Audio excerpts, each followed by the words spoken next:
Hello students, आज मैं लेकर के आया हूँ आप लोगों के लिए असम पुलिस में पूछे जाने वाले मोस्ट इंपॉर्टेंट मैथ्स के सवाल। ठीक है, तो देखिए पहला सवाल आपसे क्या पूछ रहा है। कह रहा है the length of A train is 200 meters. If the speed of train is 15 meter per second, then how much time in second will it take to cross a bridge 520 meters long? एक train है जिसका length है 200 metre और उस train का speed है 15 metre पर second. कहता है उसको कितना टाइम लगेगा एक 520 मीटर ब्रिज को पार करने में। अभी भी कंसेप्ट समझ जाइए सर कि ट्रेन जब किसी ट्री को पार करेगा, किसी इलेक्ट्रिक पोल को पार करेगा, किसी पर्सन को पार करेगा, तो ट्रेन अपना ही लेंथ पार करेगा। इनके लेंथ को हम नेग्लिजिबल कर देते हैं। लेकिन वही ट्रेन अगर किसी ब्रिज को पार करेगा, किसी टनल को पार करेगा, किसी प्लेटफॉर्म को पार करेगा, तो इन सब का लेंथ जो है हम ट्रेन के लेंथ के साथ ऐड कर देंगे। दूसरा कंसेप्ट क्या याद रखिएगा, ट्रेन इनमें से किसी भी चीज को पार करे उसका स्पीड जो है वो कांस्टेंट रहेगा। स्पीड ना तो इंक्रीज करेगा ना तो स्पीड डिक्रीज करेगा। तो सर यहां क्या है, सर यहां ब्रिज को पार कर रहा है जिसका लेंथ दिया हुआ है, ट्रेन का भी लेंथ दिया हुआ है, टाइम स्पीड दिया हुआ, टाइम पूछा है। अच्छा सवाल है सर, ब्रिज का लेंथ और ट्रेन का लेंथ हमको ऐड करना पड़ेगा, कर देंगे। टाइम पूछा है तो टाइम इक्वल टू हम फॉर्मूला क्या जानते हैं, तो टाइम इक्वल टू हम जानते हैं सर डिस्टेंस बाय स्पीड। यही है, तो डिस्टेंस कितना है जो सर, जो दोनों का लेंथ का सम है।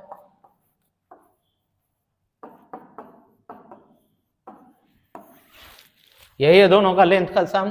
स्पीड क्या है, तो सर ये है 15 मीटर पर सेकंड। कोई कन्वर्जन का जरूरत है नहीं, चूंकि ये मीटर में, ये मीटर पर सेकंड में, आंसर मेरा सेकंड में आएगा, इसलिए हम कुछ नहीं लिख रहे एक्स्ट्रा। यहां कितना आएगा 720 बाई 15। 15 से डिवाइड करें तो 4 बार में 60 बचेगा कितना 12 और 0 120। 15 8 जा 120। कितना सेकंड में ट्रेन पार कर जाएगा, तो सर 48 सेकंड में वो ट्रेन जिसका लेंथ 200 मीटर है और उसका स्पीड 15 मीटर पर सेकंड है, एक ब्रिज जिसका लेंथ 520 मीटर है, उसको वो ट्रेन 48 सेकंड में क्रॉस कर जाएगा, पार कर जाएगा। ठीक है, चलो और नेक्स्ट क्वेश्चन देखते हैं क्या है। देखो, an article is sold for rupees 792 at a profit of 20%. If the profit is 30%, then what will be the selling price in rupees of the article? 792 में बेचा गया सामान, तो उसको प्रॉफिट हो गया सर 20% का। क्या हमसे सीपी पूछा है? नहीं, हम सीपी नहीं निकालेंगे। यही अंतर है फॉर्मूला से बनाने का और बिना फॉर्मूला बनाने का। यही डिफरेंस है सर इंस्टीट्यूट में आने का और सेल्फ स्टडी करने का। ठीक है, अब सवाल जब उठ गया है कि सर इंस्टीट्यूट का, तो इंस्टीट्यूट कहाँ है, तो हमारा इंस्टीट्यूट है नौगांव में। सर नौगांव में कहाँ, नियर सर्कल ऑफिस। ठीक है, अब आपको फिर से एक नोटिस में दे देता हूं। एक बैच तो अपना शुरू हो गया, दूसरा बैच का डेट आ गया है कि सर 20 दिसंबर 2024 से फिर से एक नया बैच शुरू हो रहा है। और बैच फिर से वही है सर, आरआरबी एनटीपीसी जो आया है उसका बैच है, असम पुलिस का बैच है, और आपका एसएससी जीडी का बैच है। और उससे भी बड़ी बात है कि सर हर बैच में ऑफर चल रहा है। अब वीडियो में तो हम आपसे ऑफर की बात बता नहीं पाएंगे, क्या है ऑफर है नहीं है।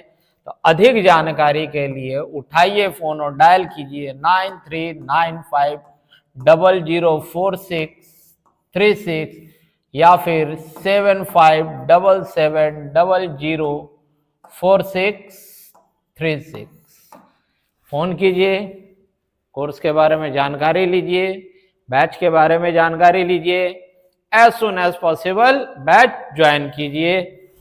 अप टू यू कि आप ऑफलाइन आना चाहते हैं या ऑनलाइन आना चाहते हैं, क्योंकि हमारा खुद का अपना ऐप है जिसके थ्रू हम लोग ऑनलाइन में क्लासेस ले रहे हैं।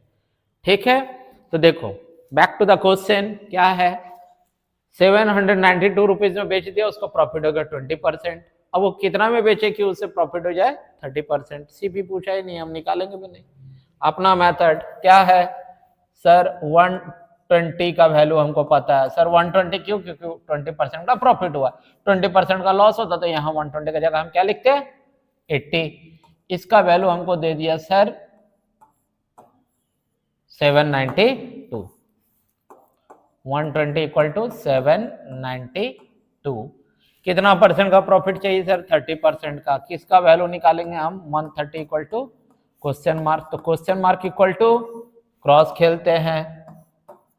क्वेश्चन मार्क के साथ कौन है अपोजिट साइड? 120। यहाँ आया 120, यहाँ आया 130 इंटू 792। काट ले, 12 से काट ले तो 6 बार में 72, यहाँ फिर 7 बचा, 6 बार में 72। अब 13 इंटू 66, तो सर इधर 780 और इधर फिर से आपका 78, तो 858 आ रहा है आपका। हम चाहते तो भरबल भी करते, किए नहीं। Option number C. ठीक है, चलो, हालांकि भरबल ही है। नेक्स्ट क्वेश्चन देखो क्या है दिया है। A/B equal to 2:3 and B/C equal to 4:7। Then what is 2A/3B/C? Okay, देखो A, B एंड C पहले हम लिख लेते हैं। A/B है 2:3, B/C है 4:7। हमको सर ब्लैंक दिख रहा है, हाँ दिख रहा है। ब्लैंक मेथड समझो सर सबसे बेस्ट है। सर इसके राइट पे कुछ नहीं, बट लेफ्ट में 2 नंबर है, 3 और 2। नियर बाय में कौन है सर? 3, यहाँ लिख दो 3। सर इसके लेफ्ट साइड में कुछ नहीं है, राइट साइड में 2 नंबर है 4 एंड 7। किसको लिखे? हम क्या बोले, नियर बाय फॉलो करता है, यहाँ लिख दो 4। हो गया, क्या आया 8, 12, 21। लेकिन ये आया जो वैल्यू ये है A/B/C। हमको क्या चाहिए सर? 2A/3B/C। इसका 2A करेंगे तो कितना आएगा? डबल 16। इसका क्या है 24 और C के लिए C। तीनों नंबर सर किसी भी नंबर से डिविजिबल नहीं है, तो 16:24:21 कहाँ है? 3B। अच्छा 3B है, सॉरी, इसको भी 2B कर दिए, 36 होगा। Option number C. ये 24 इसलिए लिखे थे बाय मिस्टेक, हम 12 इंटू 2 कर दिए थे। ठीक है, चलो नेक्स्ट क्वेश्चन क्या है जरा देखना।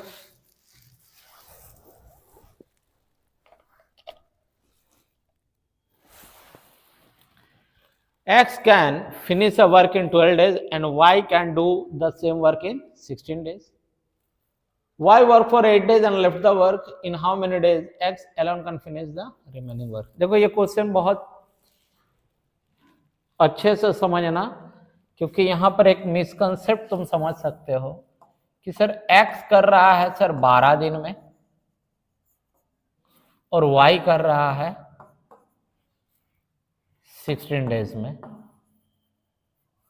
यहां लिखा है Y वर्क फॉर 8 डेज, कहीं लिखा हुआ they start the work together?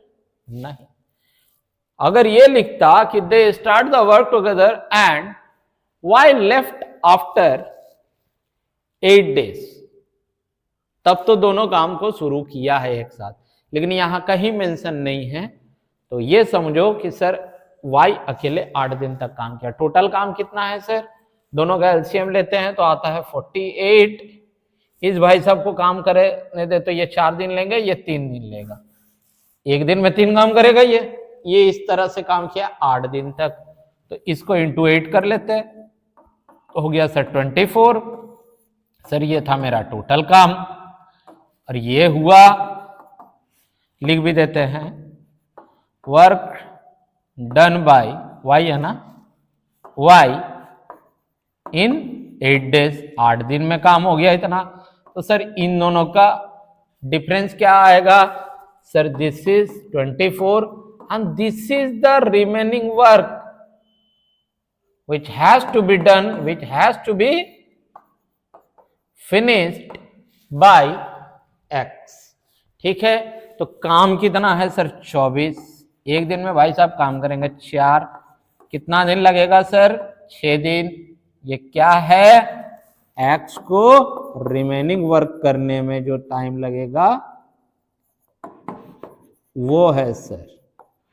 ठीक है, कहां है, ऑप्शन नंबर बी में। अगर दोनों काम को साथ में शुरू कर देता तो सर एक दिन में काम होता 7, 8 दिन काम होता हो जाता 56। काम ही करना है 48, 56 काम कहां से कर लोगे आप लोग, हाँ।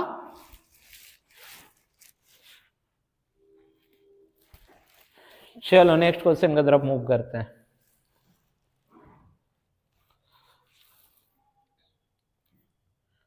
नेक्स्ट क्वेश्चन क्या दिया है, in a group of shepherds and their sheep, the total number of heads are 35 and legs are 120, find the total number of sheep। अच्छा बात है। तो सर